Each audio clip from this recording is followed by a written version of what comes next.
The Lord be with you. I'm Deacon Fournier, and our first reading is taken from the book of Genesis.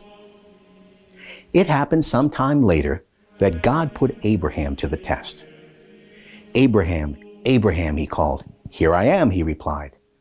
God said, "Take your son, your only son, your beloved Isaac, and go to the land of Moriah, where you are to offer him as a burnt offering on one of the mountains which I shall point out to you."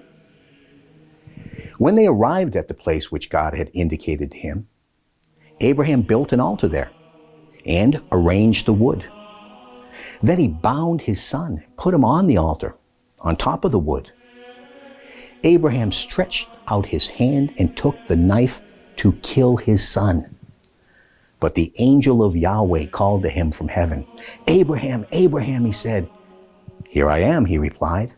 "Do not raise your hand against the boy," the angel said. "Do not harm him. For now I know you fear God. You have not refused me, your own beloved son."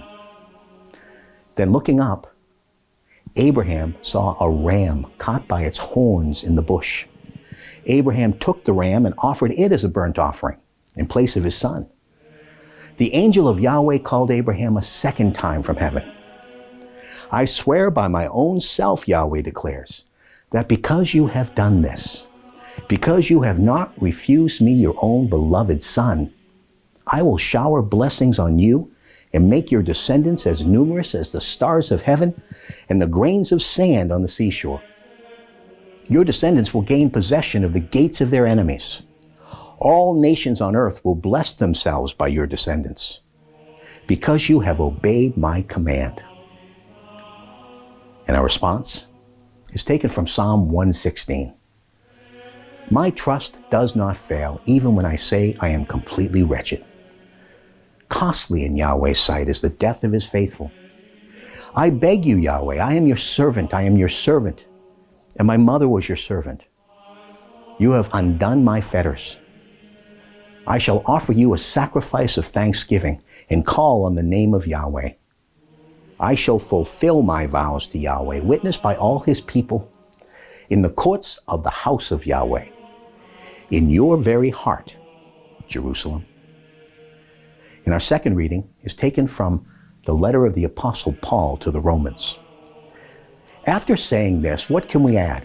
If God is for us, who can be against us?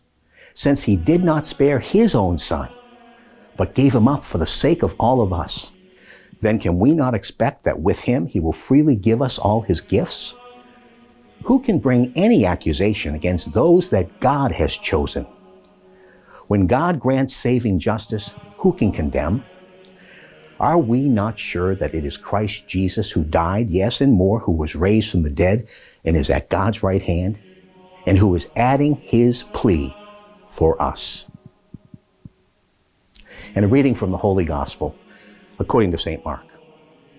6 days later, Jesus took with him Peter and James and John and led them up a high mountain on their own by themselves. There, in their presence, he was transfigured. His clothes became brilliantly white, whiter than any earthly bleacher could make them. Elijah appeared to them with Moses, and they were talking to Jesus. Then Peter spoke to Jesus. "Rabbi," he said, "it is wonderful for us to be here. So let us make 3 shelters, one for you, one for Moses, and one for Elijah." He did not know what to say. They were so frightened. And a cloud came, covering them in shadow. And from the cloud there came a voice. "This is my son, the beloved. Listen to him." Then suddenly, when they looked round, they saw no one with them anymore, but only Jesus. As they were coming down from the mountain, he warned them not to tell anyone what they had seen until after the Son of Man had risen from the dead. They observed the warning faithfully, though among themselves they discussed what rising from the dead could mean. The Gospel of the Lord.